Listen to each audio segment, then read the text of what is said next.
But you're watching NBA Now here live on Chat Sports, the best NBA show on the internet. Book it. Watch out. You can subscribe to us here on YouTube at Chat Sports. Hit that little red button below and subscribe to the best sports content you will find anywhere on YouTube. We're not just doing random soccer highlights. We're giving you guys legitimate sports news. All right, let's go into my NBA power rankings. I've been waiting and I've been teasing these for 2 weeks now. So without further ado, let's get right into them. Let's start with the bottom 5 in the NBA. At number 30 is the Orlando Magic. At number 29 is the Atlanta Hawks. 28 is the Sacramento Kings. At 27 is the Brooklyn Nets. And at 26 is the New York Knicks. Let's break down the Atlanta Hawks because they're probably the most interesting of the bad teams outside of the Knicks because the Knicks could end up being good. But the Hawks will not end up being good. The Hawks are probably going to be the worst team in the NBA, if not the second worst team in the NBA. I know that Trae Young is coming in. Very exciting. Good for you, Atlanta. It's going to be nice to see him chucking up threes.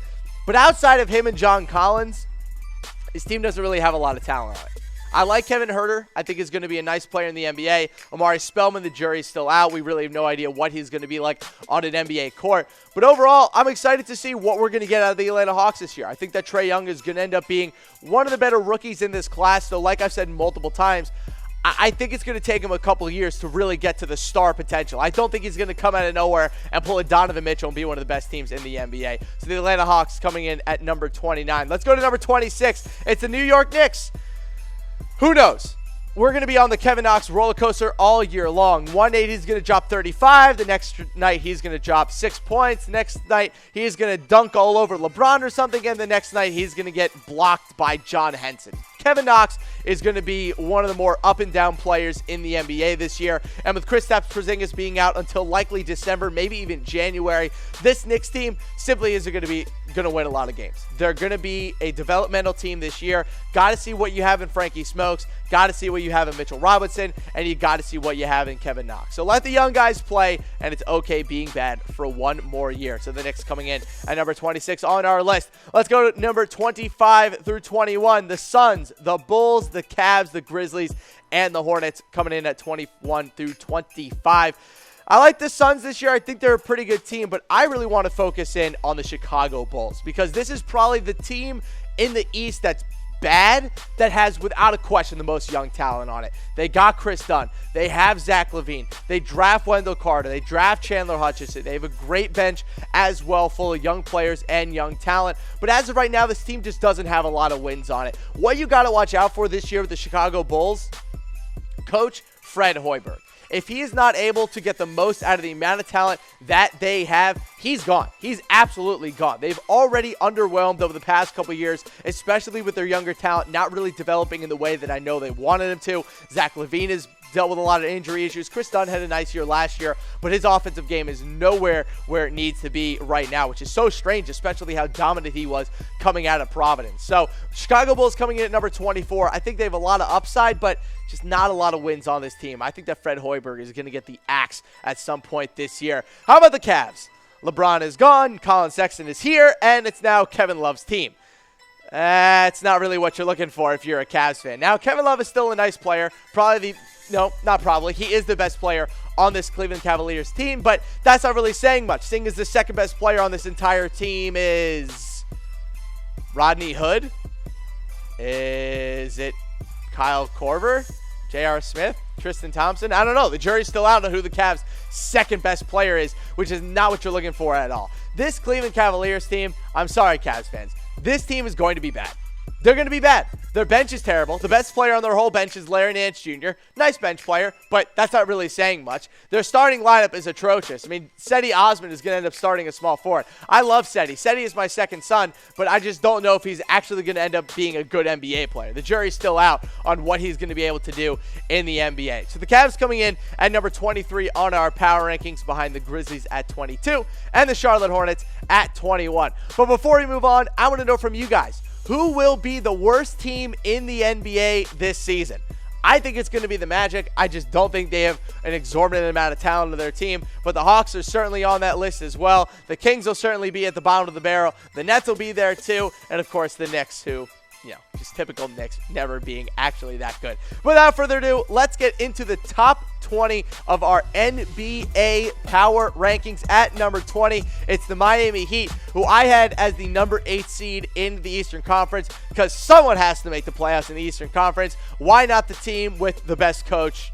That's a bad team. So Eric Spoelstra coming in this year, probably one of the 5 best coaches, 10 best coaches in the NBA. He just missed our list of top 5 coaches simply because the Heat have just been so bad the past couple of seasons. But they did make the playoffs last year, mostly because Eric Spoelstra just dragged the entire roster that was dealing with injuries, and Hassan Whiteside was a complete mess. But going into this year, it's the same exact roster, and they're bringing back Dwayne Wade for a full season. They have some talent on this team. The cap is a complete mess. I wonder if you got to start asking the question if Pat Riley has lost it a little bit, because let me tell you, this roster is a complete crap show. They got to figure out who's the future on this team and who they got to cut bait with. Watch out for Dion Waiters maybe being on the trade block going into next year. Let's go to my number 19 team on my NBA power rankings. And at number 19, another team who has a lot to prove this year is the Detroit Pistons. Now, they got Andre Drummond and Blake Griffin for an entire season. Now, they bring in Dwayne Casey to take over for Stan Van Gundy, who is a unmitigated disaster for the Detroit Pistons. Disaster on that team. But for me this year, I think they're going to make the playoffs, and I think they're going to have an above 500 record. They already have the best 2-player combo of any bad team in the East in Andre Drummond and Blake Griffin. So with that and a new head coach, this Pistons team should make it to the playoffs. Let's go to number 18 on our NBA power rankings. It's the Los Angeles Clippers. Ironic, the team that traded away Blake Griffin isn't that much better than when they had him and then traded him away. This team is going to start selling off assets like Bernie Madoff by midseason. They got to start looking towards the future. They need more picks. They need more young players on this team. I am still astonished that Tobias Harris is the guy that they want to build around overall. They just acquired him last year from the Detroit Pistons. But overall, this team just doesn't have a lot of elite talent on it. In fact, I'd argue that they don't have a single elite player on this whole team. They have some nice young players in Shai Gilgeous-Alexander and Jerome Robinson. But after that, that's really the only young players they have on this team. Montrezl Harrell, I guess. I don't really consider him a great young player right now, but they got to start selling off assets, and they need more draft picks, especially if they want Kawhi Leonard next offseason. Let's go to number 17. Another team that has a lot of upside, not a lot of elite talent on it, but could certainly make the playoffs if things roll correctly for them. It's the Dallas Mavericks. Look, if Luka Doncic is the best rookie in the NBA and is one of the best players in basketball next season, playoffs are definitely possible for the Mavs. Absolutely. They have a great starting lineup. Dennis Smith Jr., Luka Doncic, Harrison Barnes, DeAndre Jordan, Dirk Nowitzki. They have a nice bench with J.J. Barea, Jalen Brunson, Maxi Kleber, Dorian Finney-Smith. They have a couple nice players on this team. They really do. But the only problem is they play in the Western Conference. And the Western Conference is going to roll over this team.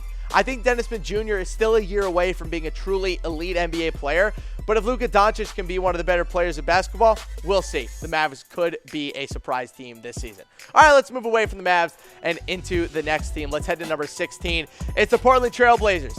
This could be the last year of Damian Lillard, CJ McCollum. It really could. I understand that you don't want to sell the best players on your team, but they're just in an infinite cycle of mediocrity. They're never going to make it to a finals with Lillard and McCollum as the only 2 players on their team worth a damn. They're not. I mean, they've given out so much money to bad players, over the past couple of years. My projected record for them this year is 43-39. Look at those bet the aside title odds. Plus 17,000. Probably not a team that you want to put money down on this year, but if you do want to put some money down on these teams, head to chatsports.com/bet. Use our promo code LIVE120 for a 120% deposit bonus. If any of these teams interest you, good. You can go right ahead and bet on them today at BetDSI. Again, head to chatsports.com/bet. All right, let's get into the top half of our NBA power rankings. So let's go to number 15. It's the Washington Wizards, whose entire season comes down to whether or not Dwight Howard wants to be a good teammate this year. And if that is the basis for if they're going to be good or not, they're probably not going to be very good.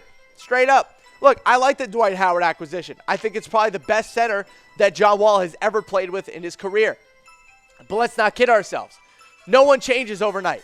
You just don't. That's just not how it happens. Dwight Howard is not going to all of a sudden turn into a great teammate and a great player to play basketball with. That's just not where his career is. That's not where he's been his entire NBA career. That's not where he's going to be going forward. I understand that this Wizards team has a lot of talent on it. They have a lot more talent than a lot of the teams that are ahead of them. But I don't like their coach. I've never been a Scott Brooks guy, and I just don't think that Dwight Howard is going to improve this team that much. Let's go to number 14 on our list. It's the New Orleans Pelicans. They probably have the best player on any team from, I don't know, number 14 until number 5. But the problem is that the rest of the team around them just isn't very good. And Anthony Davis, we're going to get trade rumors around him all season long. If this team is not looking like a playoff team by the trade deadline, I think Anthony Davis is gone. We know he's about to move agents. It seems that Rich Paul might be the guy that he ends up signing with. So maybe the Pelicans trade him to the Lakers. Maybe the Celtics try to make a run at him as well. We will see. But as of right now, this is the year for the Pelicans. They have to make it back to the playoffs, or hell, even make it to the Western Conference Finals if they want a chance of keeping Anthony Davis for the long term. Let's go to number 13. On our NBA power rankings, it's the Minnesota Timberwolves, who are probably the most volatile team I think that we have in our top 15. They could either be really, really good, or they're trading away everybody by midseason. Both Butler and Towns could be gone by midseason if things don't work out the way that they hope. I think this drama is going to die out. I think they're going to realize, hey, we're still a really good basketball team with both of these guys, but it remains to be seen what those two star players do. Let's go to number 12. I'm tired of the Timberwolves. Talk about them too much. Let's go to the Indiana Pacers. Team has improved. They have Victor Oladipo. They have a good head coach in Nate McMillan. They acquired Tyreek Evans this offseason along with Dougie McDermott. But after that, who do they really have on this team that really kind of says, yes, this team is going to go really far in the playoffs? I like Bojan Bogdanovic, and I like Miles Turner. It's just I'm worried that this team just doesn't have enough elite talent on it like the other great teams in the Eastern Conference. I think the Celtics, the 76ers, and the Raptors are going to have their way with the Pacers this year. I think they're one more year away. I think they need to acquire a big-time player, maybe in a trade. Who knows? Maybe the Pacers will make a run at Anthony Davis just for fun. But for now, until the Pacers get that next elite guy, I just don't see them going that far. Let's move on from the Indiana Pacers. Let's go into number 11. It's the San Antonio Spurs. They were pretty good last year without Kawhi. They were. And this year Kawhi is gone, and they were able to replace a non-existent Kawhi Leonard with DeMar DeRozan. So, in theory, this team should be a lot better. But BetDSI is giving us title odds for the Spurs at plus 11,000. Here's my worry with the Spurs this year. There's a distinct lack of continuity on the roster from last year going into this year. The only real continuity is LaMarcus Aldridge and DeJounte Murray. That's it. Danny Green is gone. Tony Parker is gone. Manu Ginobili is gone. Kawhi Leonard is gone. So they're replacing a lot of their big-time players with a lot of new guys. I mean, Rudy Gay is going to start for them this year. Pau Gasol is going to have to play more than 50 games again for them this year. They do bring in Lonnie Walker from the draft. It's just they got a lot of new faces on this team, and I'm worried for the Spurs that it's going to end up hurting them over time. This team has always prided themselves on continuity and consistency. They do not have that going into this season. However, I still do think the Spurs are going to make it to the playoffs. They are absolutely a playoff team this year and will still be a force to reckon with in the West. I just don't know if they're a title contender this season. Let's go through our NBA power rankings before we get into the top 10. Magic, Hawks, Kings, Nets, and the Knicks. Then we got the Suns, the Bulls, the Cavs, the Grizzlies, and the Hornets, making up 21 through 25. And then 16 through 20, the Blazers, the Mavericks, the Clippers, the Pistons, and the Heat. And then finally, 11 through 15, the Spurs, the Pacers, the T-Wolves, the Pelicans, and the Wizards. All right, let's get into the top 10 of our first edition of our NBA Power Rankings heading into the 2018-2019 season. How about the Denver Nuggets coming in at number 10? I'm crazy about the Denver Nuggets this year. If there's two teams in the NBA that I think are going to be really, really good this year and really, really fun to watch, it's the Nuggets and the Jazz. Absolutely. But with the Nuggets, this team, I don't know how they didn't make the playoffs last year. I'm just going to chalk it up to injuries, and the West was really weird last year, especially the bottom half of it. But this was the best team to not make the playoffs last year. They're bringing back great depth at all positions. I like Mike Malone as the head coach as well. I think this Nuggets team is going to be maybe a 6th seed in the playoffs this year in the Western Conference. Let's go to number 9. I got the Milwaukee Bucks. I can't really tell what this team is going to do, because this Milwaukee Bucks team could end up being one of the 5 best teams in basketball, or they could end up not making the playoffs at all. They are a very, very, very volatile team. Now, Giannis has cemented himself as a top 10 player in the NBA. They have Mike Budenholzer coming in. The only question this year, as it was last year, Can the rest of the team step up? I think they will, enough to at least make the playoffs. But NBA Finals dark horse, we'll see. Not 100% convinced quite yet. Let's go to number 8.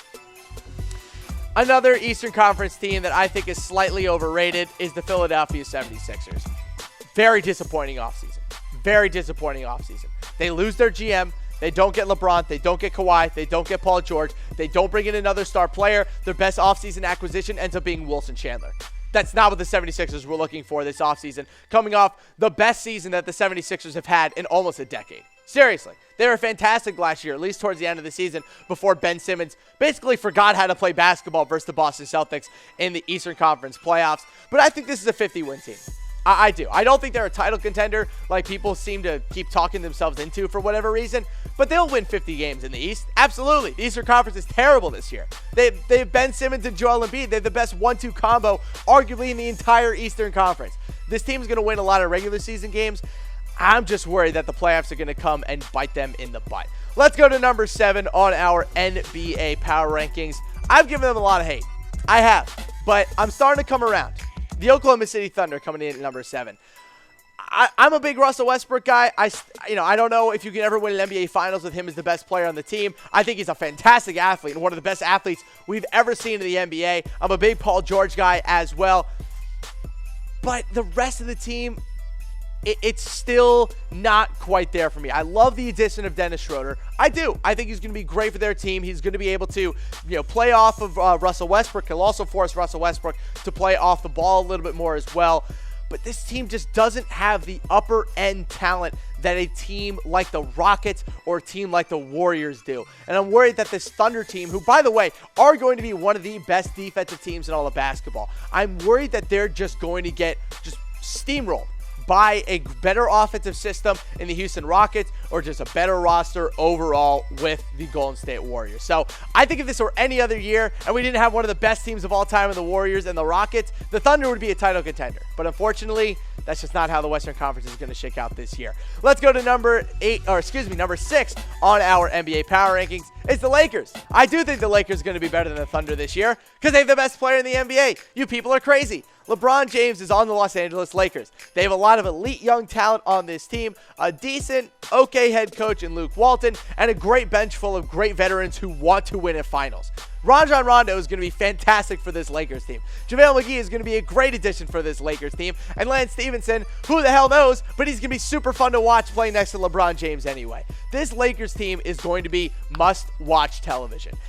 And I just think that overall, at the end of the day, that's what's going to be most important for this Lakers team. They need people to watch. They need national attention. And with LeBron James there, they might just win 50 games. They come in at number 6 on my NBA power rankings. And with this lineup, I just don't know how people can look at this lineup and not see a very, very good team. Mo Wagner is going to be switching in and out with JaVale McGee. We're going to see Kyle Kuzma take a couple steps forward this year as well. So plus 1,400 odds for the Lakers this year. If you're looking for a dark horse, why not LeBron James? Head to chatsports.com/bet, use that promo code, and use some of the free money that BetDSI is giving you and put some money down on the Lakers to win the NBA Finals this year. Again, chatsports.com/bet, use our promo code LIVE120. So without further ado, before we get into our top 5, how about we replay our NBA power rankings? Let's start with number 30. The Magic, the Hawks, the Kings, the Nets, and the Knicks. The Suns, the Bulls, the Cavs, the Grizzlies, and the Hornets. 20 through 16, the Heat, the Pistons, the Clippers, the Mavericks, and the Trailblazers. 15 through 11, the Wizards, the Pelicans, the T-Wolves, the Pacers, and the Spurs. And into the top 10, the Nuggets, the Bucks, the 76ers, the Thunder, and the Lakers. So, drum roll, please. Let's get into the top 5 for our NBA power rankings. And at number 5, I am the number 1 Utah Jazz fan on the internet. Come at me, YouTube. The Utah Jazz are going to be one of the 5 best teams in the NBA this season. They were arguably the best defensive team in the NBA last year. Donovan Mitchell with another season under his belt. They have Quinn Snyder, one of the best coaches in the NBA. This Utah Jazz team is going to plow through the Western Conference this year.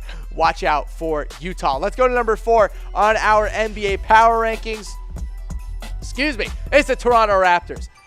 DeMar DeRozan is out. Kawhi Leonard is in. If Kawhi Leonard is the player that we know that he is and can continue to come back and improve, they're going to be one of the best teams in the NBA, absolutely. Kawhi Leonard will make this team an NBA Finals contender as long as he's happy and also healthy. Let's go to number 3 on our NBA power rankings. I moved them from number 2 to number 3 because I just think they've taken too many steps back. It's the Houston Rockets.